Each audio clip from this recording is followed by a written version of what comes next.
అందరికీ వందనాలు. నేను చెప్పే సాక్ష్యం అంటే, ఒకరోజు మా అమ్మ పడిపోయింది మెట్ల కింద. పడిపోతే లేచిన తర్వాత ఇక లేచి మంచంలో పెడితే పడుకుంది. నేనే లోన టీవీ చూసుకుంటుంటే ఏమో బెడ్లో పోయింది. బెడ్లో ఉండదు పోయి రాలేకపోతుంది.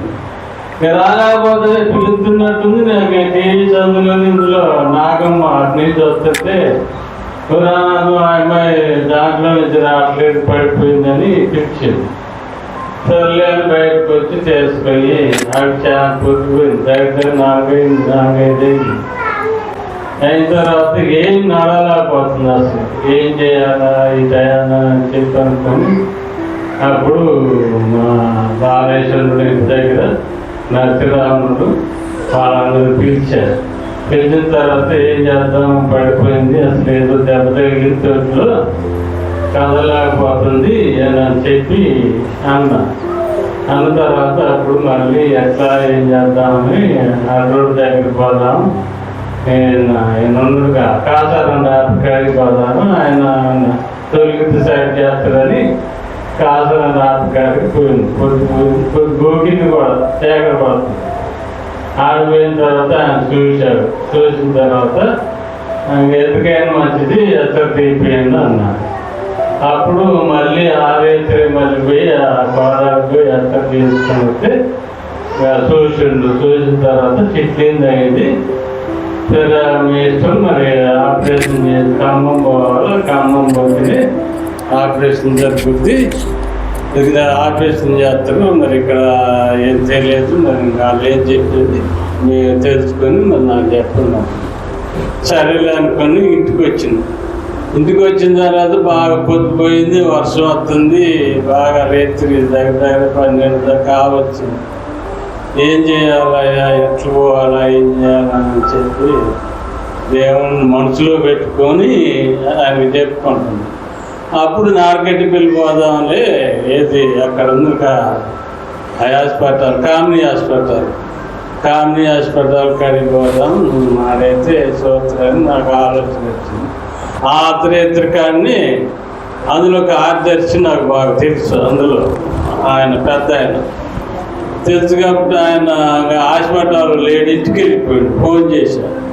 ఫోన్ చేసిన తర్వాత ఫోన్లో మాట్లాడి ఎందుకైనా తెలుసుకోవడానికి డాక్టర్లు ఉంటారులే, ఈ అర్ధరేత్రి కాడని ఉంటారులే అని చెప్పంటే ఇంకా తీసుకెళ్ళిన తర్వాత మరి ఆయన ముందుగా ఫోన్ చేశాడు, ఏమో తెలియదు. ఏమంటే చేర్చుకుని హెచ్చర్లు అయ్యి అన్ని బాడీకి అయ్యి ఎట్లట్టున్నట్టు అని చెప్పి బాడీకి అవన్నీ చేశారు. చేసిన తర్వాత ఆరేత్రే అడ్వాన్స్ చేసుకున్నారు, మంచం అన్ని ఇచ్చారు. ఇచ్చిన తర్వాత ఇక మేము ఎట్లా ఏం చేయాలని చెప్పని డబ్బులు వెళ్ళిపోయా, ఎండి ఎరిగింది అన్నారు. ఎట్లా ఏం చేయాలని చెప్పి ఆర్ఓసి కార్డు మీద పెట్టా. ఆర్ఓసి కార్డు మీద పెడితే 5-6 రోజులు పట్టుద్దంట. అది మళ్ళీ రావాలంటే ఆర్ఓసి కార్డు పెడితే 5-6 రోజులు అయితే ఎట్లా ఏం బాధపడుతుంది ఇదని ఏం చేయాలయ్యా, మేమేం చేయలేం కదా అని చెప్పంటే సర్లే. 3వ నాడే మళ్ళీ ఆర్డర్ వచ్చింది, ఆపరేషన్ చేద్దాం ఆమెకి కనకరానికి అని చెప్పంటే 3వ నాడే అందరూ 6 రోజులు 5-6 రోజులు అట్లా పడి ఉంటున్నారు. ఇదేంటి ఇన్ని రోజులు ఏడంటే మంచాల మీద అందరూ పోయి 20-30-40 మంది దాకా ఉంటారు. ఇదేంటి మేము ఇన్ని రోజులు మంచి కూడా మేము ఆర్ఓసి కార్డు మీద పెడితే మాకు రాలేదు, మీ అదృష్టం ఉందని వాళ్ళు అంటారు. అంత దేవుడి చిత్తం అండి అని చెప్పి అనుకున్నాం. ఏమంటే 3వ నాడు చేసుకుని ఆపరేషన్ చేశాను. ఆపరేషన్ చేసేటప్పుడు కూడా ఏమిటి మొత్తం ఎక్కల, వాళ్ళని తిడుతుంది లజోడు కొడకాలి. వాళ్ళని తిట్టి వాళ్ళ మీద ఊసిందంట, కావకిచ్చి నాకు నొప్పులేస్తుంది. కోతరు కదా, బర్ర కోతరు కదా, వాళ్ళని తిట్టినా కానీ వాళ్ళు ఎందుకు వదిలిపెడతారు? డాక్టర్లా వదిలిపెట్టకుండా బొక్క తగిలే వరకు తీసి అటు ఇటు తీసేసి దానికి లోపల రాడ్ వేసిన తర్వాత ఇక తీసుకుని వచ్చారు. వచ్చిన తర్వాత ఇక మేము మళ్ళీ ఒక 6 రోజుల దాకా మీరు బాగొద్దు, ఏడే ఉండాలా, కట్టిప్పిన దాకా మీరు బాగొద్దని వాళ్ళు చెప్పారు. కట్టిప్పిన దాకా బాగొద్దంటే ఇంక అట్లా దగ్గర 15 రోజుల దాకా ఉన్న తర్వాత ఆయన డాక్టర్ వచ్చిండు, నడవమ్మ అంటే స్టార్ కొట్టుకొని నడిచింది.